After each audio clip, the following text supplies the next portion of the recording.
Bonjour, c'est Anne-Sandrine Di Girolamo au micro des Ondes de l'Imo, le podcast immobilier attentif et curieux. Générateur de leads, porte-drapeau du secteur de la PropTech, oui, on parle de Rent, le salon devenu label, dont l'essence même est d'être au chevet de l'innovation, à l'avant-poste des nouveaux savoirs, savoir-faire et savoir-être de l'immobilier. Voici Stéphane Scarella, directeur général de Rent. Stéphane Scarella, bonjour. Bonjour Anne-Sandrine. Que se passe-t-il dans le bureau, sur l'ordinateur et le téléphone du directeur général de Rent quand on est juste à quelques jours de l'événement ? Alors, il y a beaucoup d'onglets ouverts. Oui. beaucoup d'onglets ouverts. Il y a beaucoup de messages Slack qui s'ouvrent, de messages LinkedIn. Enfin, ça clignote de partout. C'est un peu ça le momentum, là. Ça part un petit peu dans tous les sens. Il y a beaucoup de messages, de choses à traiter. Voilà. Et il y a peut-être des priorités alors ? Oui, bien sûr qu'il y a des priorités. Là, l'idée, c'est vraiment de closer l'ensemble des contenus, de récupérer tous les éléments, d'affiner le casting. C'est de finir, évidemment, toutes les applications digitales du salon. C'est de finir les billetteries, etc. Donc, oui, bien sûr, il y a des priorités. Ouais. En termes de chiffres, cette année, combien de visiteurs attendus ? Combien de mètres carrés ? Combien d'exposants ? Ce que je voudrais savoir, au fond, c'est est-ce qu'il y a une progression ? Et est-ce qu'il y a une recherche de progression ? Oui, heureusement, oui. Évidemment, il y a une progression. Il faut toujours essayer à la fois de faire mieux et, je pense, moi, de faire différent. Oui. Donc cette année, on va avoir un peu plus de 410 exposants, ce qui constitue un record. Donc c'est plus que l'an dernier. Oui. Et on aura probablement, puisque sur l'ordinateur, il y a aussi les courbes et les courbes de pilotage, probablement qu'on aura 12 ou 13 000 visiteurs professionnels, ce qui sera un record là aussi. Donc il faut toujours faire plus, c'est l'objectif, mais ce n'est pas une course pour nous au volume, c'est vraiment une course à la qualité. Oui, là, c'est ça. Il y a 15 000 m² pour répondre à votre question dans ce pavillon 6. Je pense qu'on aurait pu faire plus, évidemment, prendre plus de mètres carrés. Le choix qu'on a fait avec l'équipe, c'est plutôt de travailler la qualité que la quantité. Oui. Voilà, on a des demandes de stand là encore aujourd'hui, on a quelques jours de l'événement, on a plusieurs fois par jour là, des startups ou des industriels qui nous disent « je veux venir ». Bon, c'est pas ce qu'on a fixé comme objectif principal. L'objectif principal, c'est de garder l'essence et l'ADN de Rent, qui est quand même un endroit où on fait beaucoup de business. Pour ça, il y a quand même des équations à mettre en place, on essaie de les tenir. Lesquelles ? L'équation, c'est de faire en sorte que, à la fois, les 12 ou 13 000 visiteurs professionnels, il y a un vrai rafraîchissement, que ce soit des gens qui ne sont jamais venus, qu'on va chercher, qui viennent de partout en France et en Europe. Et de l'autre côté, que l'offre industrielle, start-up, investisseur, soit suffisamment intéressante pour que les deux se rencontrent et les deux aient besoin de l'autre. Nous, au milieu, on est juste des chefs d'orchestre. On essaie de faire en sorte que les conditions soient les meilleures pour que cette rencontre s'opère. Donc, on crée des contenus, des thématiques de conférences, des ateliers. Ça, c'est OK. Mais l'essentiel, c'est que le visitorat rencontre, échange, travaille, fasse donc du business avec les exposants présents. Oui, vous avez parlé de volume qui donne peut-être parfois le sentiment de l'euphorie Rent. On a parlé de qualité avec les contenus et justement, j'aimerais bien qu'on revienne sur ces thèmes. Quels sont les thèmes sur lesquels vous avez travaillé ou vous avez fait travailler vos partenaires et vos invités pour cette nouvelle édition ? On fait un peu, voire beaucoup de prospectives. C'est le but, l'ADN de Rent, c'est quand même l'innovation. Donc quand on parle d'innovation, faut essayer d'aller chercher ce qui va se passer demain. Alors on a beaucoup travaillé, effectivement, c'est presque une année de travail avec un comité éditorial composé de professionnels de la PropTech qui m'accompagnent pour qu'on puisse trouver des angles, des sujets que nous n'avons pas encore abordés, qui sont des sujets de prospective aussi. Oui. Il y a des sujets qui sont des sujets d'actualité, etc., dont il faut parler, mais on essaye évidemment de trouver des sujets de prospective et de regarder comment les différents marchés de l'immobilier s'inscrivent, se projettent sur ces thématiques-là. On parle du métaverse, par exemple, je prends cet exemple. On va traiter le métaverse sous différents angles. Voilà. Et donc, ce qui est à la fois compliqué et en même temps très important, c'est de trouver le casting des gens qui vont pouvoir adresser cette thématique. En gros, des gens qui savent de quoi ils parlent. Si on parle de métaverse, on est quand même obligé de dire que tout le monde en parle, mais personne ne sait vraiment de quoi il parle. C'était pareil pour la blockchain il y a quelques années. Donc, il faut quand même essayer de trouver des gens qui maîtrisent ce sujet-là. Ce qui veut dire qu'on va souvent chercher des gens, d'ailleurs, qui ne sont pas forcément dans l'immobilier. En revanche, ils ont un vrai regard, une vraie analyse. Et je pense que les visiteurs qui viennent sur Rennes, c'est ce qu'ils recherchent. Moi, je crois beaucoup à la qualité des contenus, à la qualité du casting sur scène. En gros, vous venez sur Rennes parce que vous venez de province pendant 2 jours pour tout un tas de raisons, mais aussi, et j'allais dire surtout, parce que vous vous dites, je vais entendre des choses que je n'entends pas ailleurs, et je vais voir sur scène des gens que je ne vois pas ailleurs. Et si je peux repartir au bout de 2 jours un peu plus intelligent que quand je suis arrivé, c'est parfait. Réfléchir et continuer à avoir de vent pour mieux travailler, en fait. Oui, je pense que c'est important. Et je pense que les professionnels qui sont la tête dans le guidon toute l'année, sur leur quotidien, qu'ils soient promoteurs, immobiliers, constructeurs, toutes les populations qu'on voit sur Rent, je pense qu'il y a besoin aussi de ces moments un petit peu de prise de recul, de hauteur, de réflexion. C'est important. Ouais.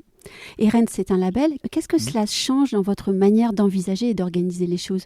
Ça change beaucoup de choses. C'est-à-dire que quand on a fait l'acquisition de Rent en 2018, c'était un événement dans l'année. Aujourd'hui, la définition du label, c'est d'apporter du contenu aux gens qui suivent le label toute l'année. Alors, on crée des contenus type l'index PropTech Contech exclusif qu'on fait avec un fonds d'investissement qui s'appelle Axeléo, qui nous permet tous les trimestres de donner des chiffres, avec comme ça 5 ou 6 KPI qu'on a retenus. Ça, c'est un exemple de contenu. Ça passe aussi par le fait que nous faisons des éditions à l'international. Donc, on disait précédemment que les grands moments, les grands fils rouges qu'on pourra retrouver, il y aura l'international et il y aura évidemment les sujets environnementaux. L'international, pour nous, c'est très important parce que c'est un rebond aussi avec les éditions qu'on propose à Madrid, en Suisse, au Portugal en 2023 ou au Maroc, dont on revient il y a quelques semaines. Oui, d'ailleurs, j'allais vous parler de l'international. La trajectoire internationale, vous l'avez lancée.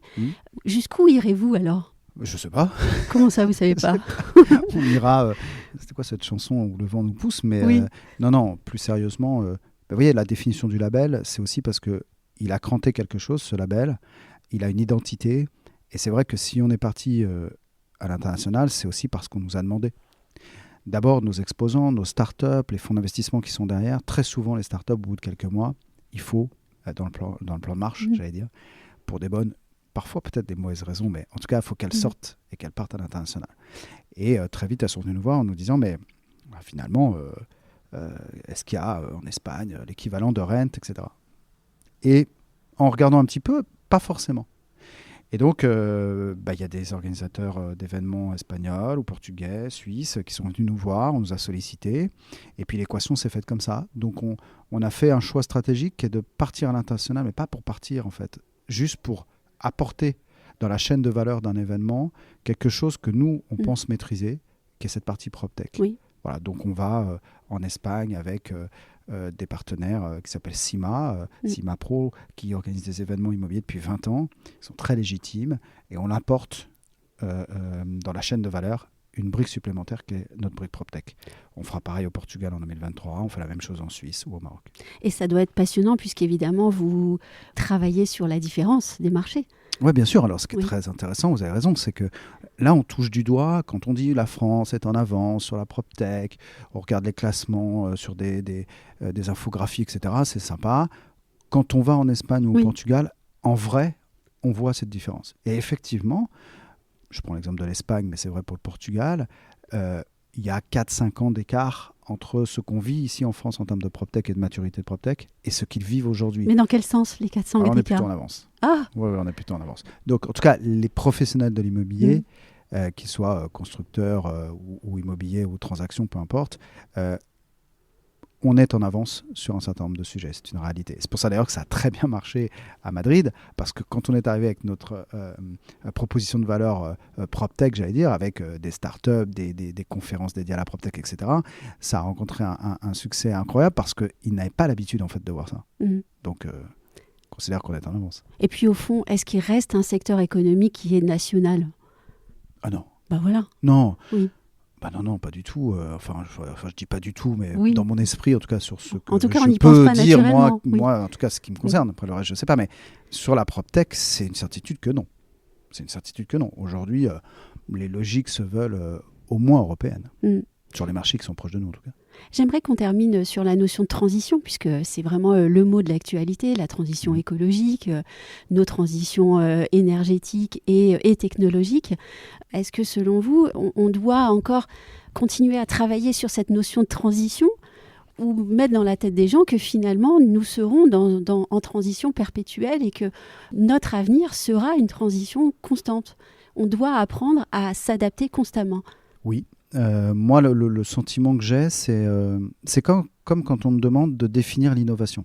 Oui. Et ben, la transition, je pense que c'est un petit peu la même chose et finalement, c'était étroitement lié. L'innovation, j'ai pour habitude de dire que c'est très simple. Ça vient de l'usage que font les gens dans leur manière de consommer l'immobilier.